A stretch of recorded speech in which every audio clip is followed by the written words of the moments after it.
donc le projet, le catalogue de la bibliothèque de Pierre le Grand, dont nous allons parler, Olga Medvedkova et moi, a été conçu par elle et s'est inscrit dans un ensemble de projets, de programmes destinés à préciser la notion de transfert ou d'influence, de circulation culturelle entre la Russie et l'Europe occidentale, notamment au XVIIIe siècle. Alors, pourquoi et comment, hein, quel est l'intérêt de tout ceci?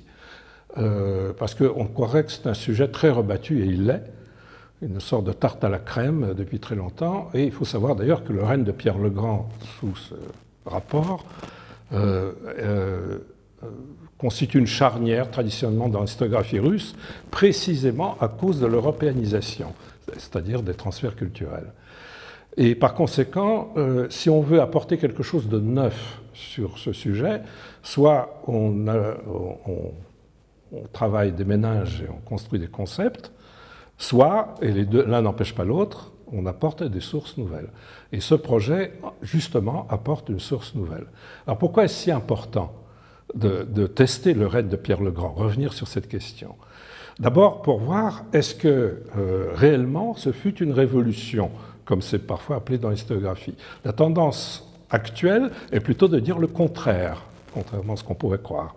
En Russie et ailleurs, on s'efforce de montrer les continuités, ce qui est évidemment normal, puisque l'histoire ne s'interrompt pas brutalement, entre le XVIIe siècle et le XVIIIe siècle commençant. Ça, c'est la première chose. Et deuxièmement, on a tendance, et ça, je crois que ce n'est pas une mauvaise chose, à déconstruire un petit peu ce qu'on peut appeler le mythe de Pierre le Grand, et de voir réellement quel dessin il avait dans sa tête, comment on peut découper son règne ou ne pas le découper, dans quelle direction allaient ces réformes, si réformes il y avait, qu'est-ce que tout cela voulait dire? Parce qu'on peut aussi bien avoir une image d'un personnage absolument tyrannique, un des tsars et des dirigeants les plus tyranniques qu'il y ait eu de l'histoire de la Russie, sans aucun doute. Il se permettait des choses que peu de gens se permettaient sur le trône. Donc, qui obéit à ses caprices purs, ou bien une sorte de grand dessein, un programme qui s'étale non seulement sur l'ensemble du règne, mais bien au-delà jusqu'au XIXe et même peut-être XXe siècle. Alors, voilà, tout cela avec un signe plus et un signe moins. En Russie, on se bat encore pour savoir si c'était bien ou si c'était mal. Alors, comment on peut répondre à des questions aussi énormes et aussi mythologisantes? Eh bien voilà, donc, une source de ce genre peut apporter des réponses, me semble-t-il. Oui, ce projet, l'étude, le catalogue de la bibliothèque de Pierre le Grand, qui a été, dès sa naissance, accueilli par le Centre russe de l'École des hautes études en sciences sociales et par Vladimir Verelovitch. Et sans cet accueil, il n'aurait pas pu exister. C'est en effet l'idée d'apporter une source tout à fait nouvelle pour la connaissance de la personnalité du tsar Pierre le Grand, et cette personnalité reste centrale pour la compréhension de la première européanisation de la Russie au début du XVIIIe siècle. Alors bien sûr, on connaissait cette source, on avait l'idée de cette source, elle était toujours conservée dans des lieux prestigieux, à l'Ermitage, à la Kunstkamera de Saint-Pétersbourg, à l'Académie des sciences dans sa bibliothèque, mais la vraie étude de cette collection n'existait pas. Il n'y avait qu'un catalogue qui n'était pas réellement le catalogue de cette bibliothèque, mais une sorte de reconstruction du champ de lecture de Pierre le Grand. Et notre projet allait contre cette attitude de la reconstruction du champ de lecture parce qu'on avait cette source effectivement absolument inouïe qui est la bibliothèque de Pierre le Grand. On doit faire une ouvrir une parenthèse, ce n'est pas réellement une bibliothèque de Pierre le Grand. On ne peut pas l'appeler vraiment une bibliothèque en comparaison des bibliothèques des princes ou des rois de prestige. Les bibliothèques qui sont souvent collectionnées pour ces princes ou ces rois par un bibliothécaire, un savant, un humaniste. Ce sont plus précisément les livres de Pierre le Grand, ce sont ses livres personnels. Et c'est pour ça que notre ouvrage qui va paraître dans quelques mois, cet ouvrage s'intitule « Les livres de Pierre le Grand ». Non pas la bibliothèque, mais les livres de Pierre le Grand. Alors de quoi s'agit-il? Pierre le Grand, dès le début, a organisé la mémoire de sa personne. Il a posé les prémices de la façon dont sa personnalité, la mémoire de sa personnalité va être conservée.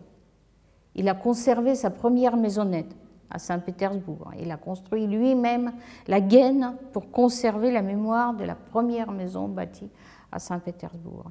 Il a posé les prémices de la conservation de cette mémoire à travers la Kunstkamera également, en plaçant les objets importants de son règne dans le musée, dès son vivant.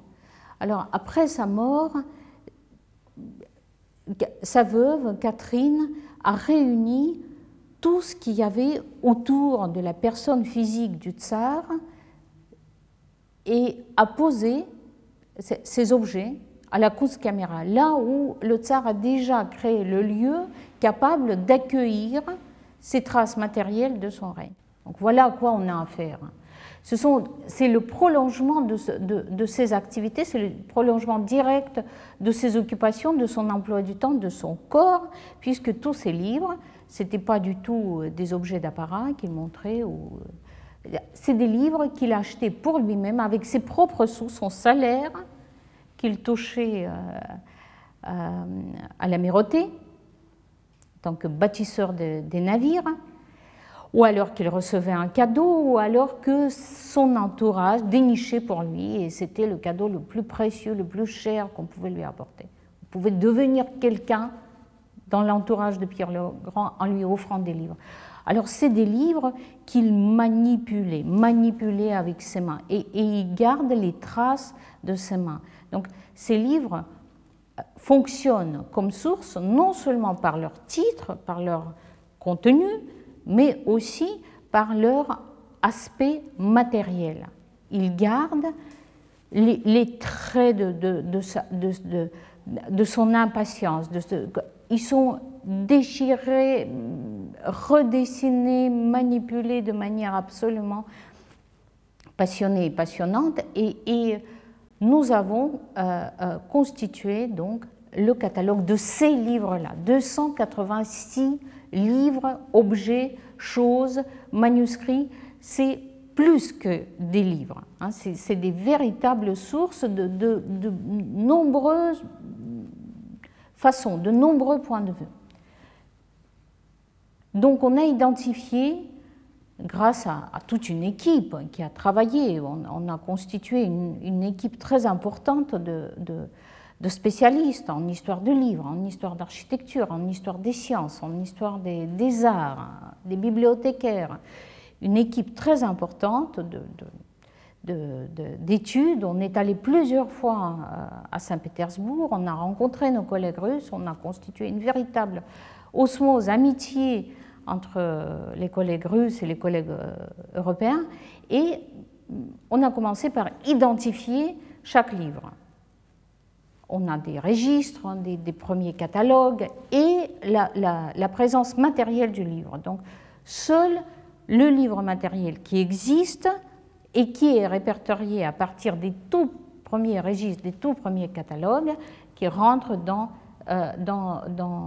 notre catalogue de 286 livres. Donc, il n'y a pas de livre dans ce catalogue que Pierre le Grand n'a pas touché. Voilà. Donc, vous voyez, c'est une source tout à fait particulière. Hein, tout à fait particulière. On peut réellement imaginer ce que ce tsar avait devant ses yeux au moment où il imaginait sa Russie nouvelle. Voilà.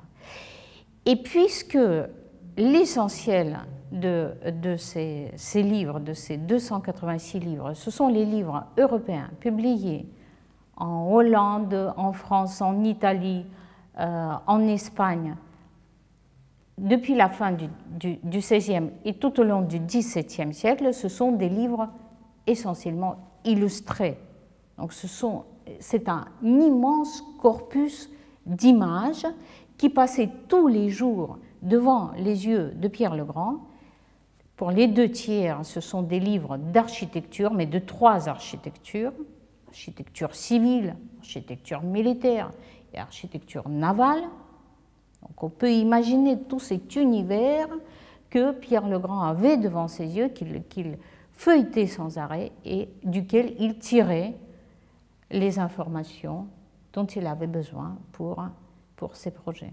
Alors, lorsqu'on a donc cet outil qui va bientôt paraître en main, quelles questions a-t-on le droit de lui poser sans abuser, et quel enseignement peut-on tirer? Est-il capable de répondre à ces questions? Alors, les très grandes questions que j'ai posées au début, c'est-à-dire le caractère prémédité ou non de la politique de Pierre le Grand, le caractère révolutionnaire ou non de Pierre le Grand, sont évidemment trop vastes pour qu'elles soient tranchées par une source. Elles sont d'ailleurs mal posées. Elles contiennent une part de vérité, mais c'est beaucoup trop grossier. Ce n'est pas comme ça que ça se passe. Néanmoins, il y a quelque chose de très important, je crois, qu'on peut dégager de cette source. Enfin, plutôt la question qu'on peut dégager de cette source, c'est le comment. C'est-à-dire comment est-ce qu'un certain nombre d'innovations ont été introduites en Russie, non pas par une opération du Saint-Esprit, non pas parce que Pierre le Grand en a rêvé la nuit, mais exactement à partir de quels outils. Et c'est là que ce que dit Olga Medvedkova est important, c'est-à-dire la question des vues, de la gravure, de l'image. On a parfois l'impression, et je crois que ça peut se vérifier de façon même très concrète et même dans la langue, que certains mots et certaines idées sont nés d'images et ont préexisté aux choses. Ça arrive assez souvent, mais lorsqu'on en est même au stade du concept, c'est quand même plus intéressant. Alors ça concerne bien sûr les historiens du livre et des bibliothèques, mais je crois que ça peut aller au-delà. C'est-à-dire qu'est-ce que nous apprennent les bibliothèques? Alors, on peut prendre un catalogue entier d'une bibliothèque et travailler là-dessus. C'est ce qu'on fait généralement. On peut aller au-delà et savoir par quel chemin sont venus ces livres, à qui ils ont été achetés, comment ils sont venus, etc. Mais si on se concentre uniquement sur le travail qui a été fait par un individu sur ces livres, c'est une autre approche qui existe déjà, mais n'a jamais été faite sur cette bibliothèque-là, et je dirais, je crois, pas sur une seule bibliothèque russe. Or, les bibliothèques du XVIIIe siècle, comme l'a dit Olga, sont très importantes parce que c'est une source numéro 1 d'information pour les Russes, à tout point de vue. Donc là, on peut voir quelles sont les préférences, quelles sont les orientations. Lorsqu'on dit occidentalisation, qu'est-ce que ça veut dire? Ça ne veut rien dire en soi. Ça veut dire simplement qu'on va chercher des modèles ailleurs. Lesquels? Dans quel pays? Quelles préférences? Alors là, justement, le catalogue de ces livres de Pierre le Grand peut apporter des éléments de réponse. Jusqu'à la fin du XVIIIe siècle, on peut voir, et on voit très bien que c'est une culture surtout orale. Des gens qui écrivent, l'Italie nous donne ça, la France nous donne ça, par exemple la société. L'Italie, c'est l'art, les arts essentiellement, et l'Antiquité. L'Angleterre, c'est le modèle de gouvernement. C'est très intéressant, parce qu'au XVIIIe siècle, on réfléchit beaucoup là-dessus. Alors, qu'est-ce que ces livres apportaient à Pierre le Grand, et au-delà, bien sûr, à tout son entourage, parce que, bien sûr, ça diffusait. Alors, je pense qu'effectivement, cette bibliothèque peut apporter des réponses à des questions à la fois concernant la Russie et l'Europe, et en traitant l'européanisation non pas comme un vecteur qui, en partant d'un point donné, aboutit à un autre point, mais comme un lieu de rencontre de voire plusieurs cultures. Et il me semble que cette bibliothèque que j'ai envie d'appeler cette archive. D'ailleurs, elle est conservée au département des manuscrits de la bibliothèque de l'Académie des sciences de la Russie à Saint-Pétersbourg, et je pense que c'est pour cause, parce que chaque livre fonctionne plutôt comme un manuscrit.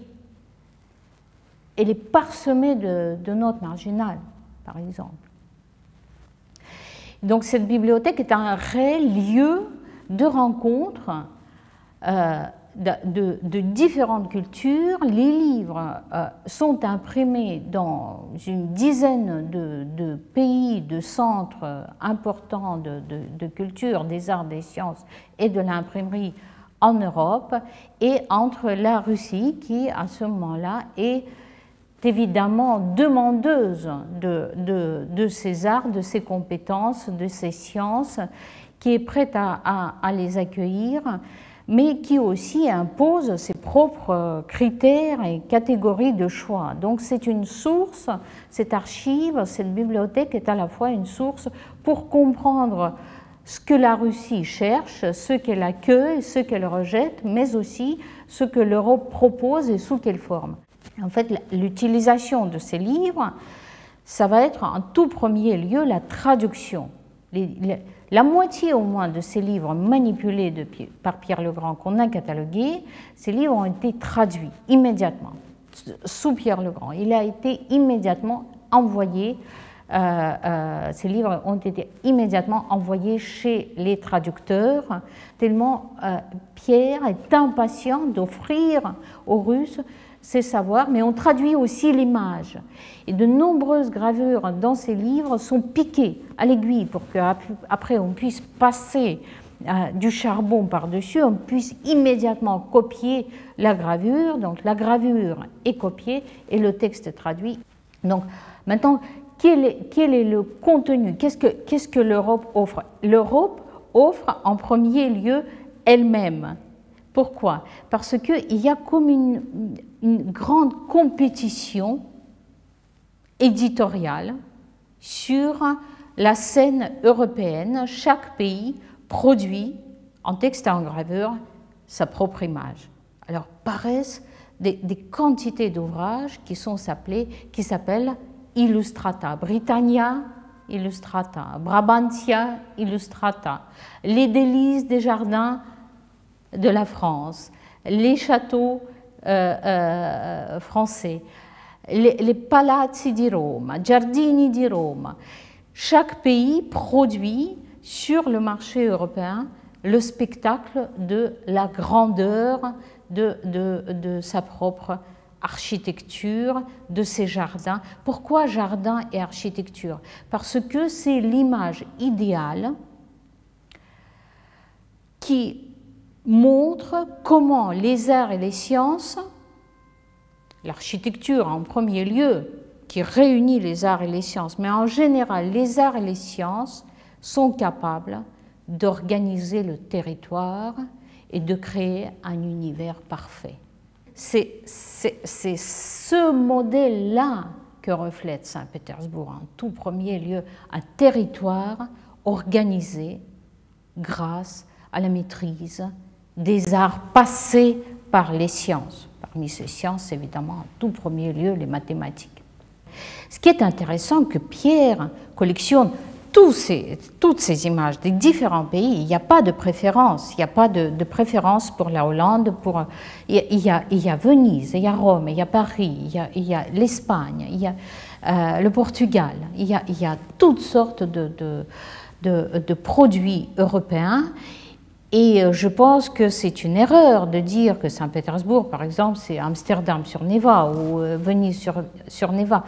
Ce qui compte réellement, c'est que l'organisation du territoire reflète cette intelligence nouvelle que l'infusion des sciences dans les arts produits.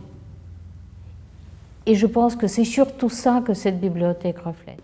Je pense que c'est un outil qui, en premier lieu, est un important, puissant destructeur de clichés. Voilà.